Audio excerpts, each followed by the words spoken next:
Welcome back to another new NACE International podcast. My name is Ben Dubose, staff writer for NACE Publications. I write for Materials Performance Magazine, the official membership magazine of NACE, also Coatings Pro Magazine. Today's show, we're talking with a valued contributor to Materials Performance, that being Jack Tenay, MP Technical Editor. Jack, good morning. How are you? I'm great. How about yourself? Doing pretty well. Glad to get you on the show. And what we do as far as the MP podcast for any new listeners, we talk to various experts within the corrosion control field. I certainly think Jack is one of those, and he helps coordinate our technical articles in the MP magazine. That's one thing that we want to do as far as the MP interview series, go into some of these technical articles, get a little bit more background and depth for those of you that are listeners. Hopefully some of you are readers as well. So Jack recently wrote an article for us. He typically helps compile these, but he also writes some from time to time. And he had one recently about corrosion in Antarctica. So we're going to be talking about that in a little bit. But before we get to the article itself, I want to give Jack an opportunity to, for anyone who doesn't know him already, to give a little bit of background about his career and recent times in corrosion. So Jack, aside from your role as the MP technical editor, give our audience some background about your history in the field. Well, my background academically is in physical chemistry, but my first real job after graduation was I got hired by the civil engineering department at my alma mater, Illinois, to do research on cement chemistry. And it was about the same time that the state of Illinois discovered that bringing oceans to the highways of Illinois in the form of de-icing salts coming off of the back of trucks during the wintertime was not only corroding out the chassis of the Chevys and Fords, but it was also tearing up the bridges. And so that is how I got involved in corrosion a long time ago, and have basically been dealing with the crumbling infrastructure ever since. I chaired the first NACE technical committee that wrote the first standard on applying cathodic protection to concrete, to steel and concrete. I know you've looked at corrosion in a number of environments, and today's discussion is a pretty unique one in my opinion. You don't see that many articles about corrosion in Antarctica. So we're talking about, as you called it, corrosion in a polar desert. For anyone who wants to call it up, go to materialsperformance.com. You can find it under topics, materials, selection, and design. It was also in one of our recent MP print issues, so if you want to read it, again, while you're listening or after you listen, that's how you can find it. But Jack, if you could, before we go into the article itself, just tell some background about why you wanted to dive into this topic, in which it's such a unique region. There's probably not a ton of articles out there about it. So how did this idea come to you? Well, the idea came to me a long time back from a person who preceded me as chair of the NACE Publications Committee. That was something else I did some years back. But Frank Ann Sweeney, who had been chair of the Publications Committee, and he had taken a trip down to Antarctica, and that had initially piqued my interest. And luck of the draw of dealing with crumbling infrastructure, it has allowed me to travel to the other 6 continents on the planet. So I had one left to go. So I said, well, let's go down and see what's happening in Antarctica.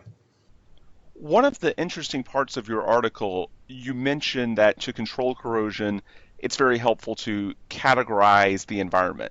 When we're talking about the polar desert and this particular subject, what are the types of environments that need to be considered in your analysis? Well, you have the macro environment, which would be a large scale. Say, okay, a macro environment could be the city of Houston or the city of Seattle. We'll call that the macro environment. But if I go to the northern suburbs of Houston, I don't see a lot of salt spray that I would if I get right down to the water. The same thing in Seattle. That if I move to the other side of the hills here, which are as high as Dallas is in Texas, where I'm sitting right now, I'm 20 blocks from sea level, but I'm already 840 feet in the air.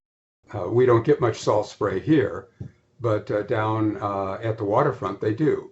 So that would get into the micro environment, and then I would go to a particular location on a dock, and that would be the nano environment. You have to consider all of those rather than I'm just in this particular environment. There's plenty of different environments corrosion wise, within a city. And then if we go down to a single pier, there's going to be, nano environments on that particular pier that are going to have problems of why we see corrosion here, but we don't see it over there. How much variance is there based on the location? For example, you mentioned, and it's right there in the headline, about this being a polar desert, but yet a lot of your infrastructure in Antarctica is near a more coastal location, and typically people associate coastal locations with a certain degree of corrosion due to the moist conditions. So, how much variance was there depending on where you're looking on that continent? Well, you would definitely, where you get to the coast, the continent essentially is a desert. And it's quite fascinating considering the vast majority of fresh water on the planet is in Antarctica in glaciers and ice. But it's a desert. They get less than 10 inches of precipitation a year. But if I'm on the coast, then because of the wind, you can get aspiration from the waves of getting seawater into the air, and that can be problematic. Likewise, because it's a desert, you have the penguin colonies down there. And penguins, like most birds, poop. And in a desert, it dries. And then it dries, turns to dust, and blows. And so then you get this corrosion fertilizer, if you will, being carried on Wow, the that normally would not be the case if there was sufficient rain to wash it off and take it away. that's pretty interesting. I would have never thought of that component to it. I think that's one thing that, at least for me, is a little bit surprising. Was there anything that surprised you in your analysis when you really dived into these angles? Well, some of it was just simply seeing it. I had seen algae impacting snow down in California in some of the glaciers. It shows up down there. But down in Antarctica, there's just all this watermelon snow, and really it does. It looks like watermelon. And what's causing it is algae that's being fertilized by the penguin poop getting blown on the wind. But that same thing goes and gets stuck on the water tanks that are used and equipment that are used at the facilities that are down there trying to do research and gets into crevices and what have you. And then if you do get a little moisture in there, then you're at party time, corrosion wise, especially when they're on the coast, that you've not only got the organics and the nitrates that are coming off of the penguins, you also get salt that's coming off of the sea that's also immediately adjacent. And so you've got penguins that are right in the middle of the research facility. Are there any lessons learned from this that are applicable to regions outside of Antarctica? Because I'm sure there's a lot of people listening in our audience that certainly corrosion in a polar desert is an interesting topic, yet at the same time, it's not, at least it would not seem to be directly applicable to areas in the much more populated world. So when you look at your findings in this article, are there certain components that might be applicable to corrosion needs for other areas? Well, absolutely.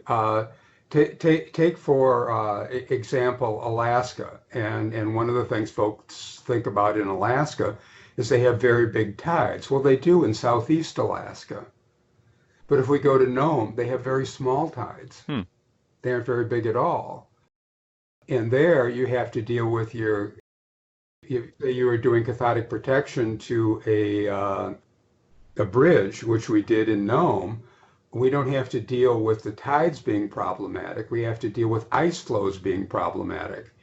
And so the equipment that you have to put in, essentially, it's a large steel channel to run your cables down because the ice would rip conduit right off the pipe piles. That's very interesting. I hadn't You have to considered. understand your environment, and each environment is going to be different, but you have to make sure that you ask all the questions and hold deep in your heart that the most stupid question is the one that doesn't get asked. So I mean, I've seen all sorts of stuff that I wouldn't have expected. Corrosion is a major problem in Lima, Peru, and you would think, well, why would it be there? It's a desert. It's a desert, but it's a very foggy desert, which sounds sort of contradictory, but it's the nature of Lima, and they have specific corrosion problems, say like on power towers and other things, that are the fact that they're constantly sitting in the fog. Just from a human interest perspective, how enjoyable was the trip? I'm guessing it was a pretty great and unique place to go, right? It was fantastic. We went on a thing with I don't know if I can uh, say it, but it was with National Geographic, so that the people who basically took us out, drove the Zodiacs, had masters or PhDs in relevant fields, whether it was marine biology, whales, geography, glaciers, and they were quite fascinating. And so what to me was quite interesting was the fact that myself, but also almost all the other folks who were there on the cruise leaned very heavily to folks who were in science or engineering or technology and Hmm. were asking really amazingly deep questions for a cruise ship. So we What's didn't quite get into having calculus on questions being asked, but yeah. the questions were very deep and very serious. Yeah, I bet. It's, again, a once in a lifetime trip. It sounds like many of us won't get to go, but for those that do, it's certainly a great opportunity. It sounds like. And just going there to get there, I had to go through Chile and Argentina. Hmm. So I got to stop and visit and actually meet with some folks that I've learned through NACE in Chile and learn more about their specific corrosion problems, but learn it at a first hand in an arm's length basis rather than just emails, between Seattle, and Valparaiso, Chile, which is a pretty long distance. Yeah.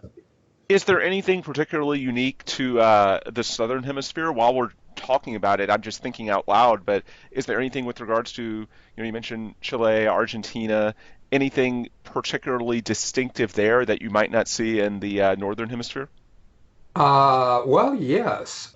One of the things that they have to deal with in some of their mining areas up north, it's a desert area, and again, you would think this wouldn't be particularly corrosive, but the soil resistivity in that desert is less than what you get in seawater Hmm.